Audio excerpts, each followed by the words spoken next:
is presented by Tama Takoyaki Cafe. Located in between Guam Reef and Westin Hotel in Tumon, call them today at 648-TAMA. Half a day and welcome back. Brewmaster George Reisch was recently on island as part of a celebrity chef dinner with Roy Yamaguchi at Roy's at the Hilton. Here's more. This is their pale ale.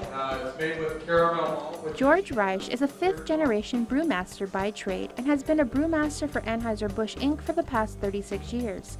He says he fell in love with the art and skill of brewing at an early age. To be a brewmaster, first of all, you have to have the education. So it takes a tremendous amount of mathematics and science. So specifically microbiology, chemistry, biochemistry, and then a lot of engineering type math, because you know, in order to make great beer, you have to be able to consistently build the right equipment in. And you can hire someone to do that, but as a brewmaster, you're responsible for the quality of the beer, so it's always your fault. So you really are the person who is really putting their neck on the line every day to make sure the quality of beer is good. So it's good to have all that knowledge. He was recently on island as part of a celebrity chef brewmaster dinner featuring Chef Roy Yamaguchi, in which food courses were paired with an array of beers from Budweiser to Stella Artois to Michelob Amber Bock.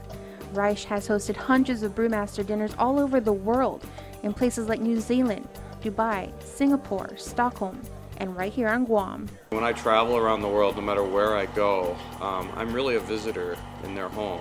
So what I like to do is assimilate my knowledge of beer with the culture of wherever I'm going. And believe it or not, it's actually quite natural.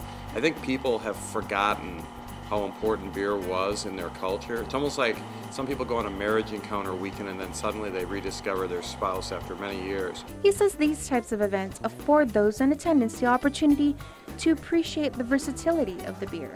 We don't sell beer, we sell a beer experience. They will experience the four legs of the beer experience, which will change their perception of beer. So they'll learn, first of all, the story of each beer. And that's not just the ingredients, but a little bit of the history, kind of funny stories, and also how, you know, the sincere side of beer. Then they'll learn about its name. I always tell people, you always speak about the name after you tell the story. For instance, if I'm going to introduce you to a friend of mine, I might tell you all about him, and then you'd say, oh, that's wonderful, what's his name? But if I come to say the name first, you won't hear any of the rest of the story. So I always lead with the story, say the name. The glass, the shape of the glass, the proper pour is so important to showcase off the appearance, aroma, and taste of the beer. And finally, food. Beer always has two unique personalities. It's either totally refreshing when it's ice cold, or as it warms up, it actually takes on a wonderful taste component. Well, in this part of the world, it's really the refreshment part that's important. Reisch says he will continue traveling all over to share his love and knowledge for beer. I introduce people to what I call the joyful beer experience. I mean, the perfect beer experience brings tremendous joy, and that's really the story of the beer in the locale wherever I am, the food, and then with the food, it's not just the food, it's the chefs, the farmers, the traditions, what they grow there, and then the glassware that they pour the beer into, and then the food and the beer coming together, almost like in a nuptial marriage. It's amazing how beer and food really are just like a perfect match. Well, it's Tulip Thursday, so coming up, Chris Barnett shares with us a delicious recipe utilizing tulip luncheon meat. You're watching In the Mix.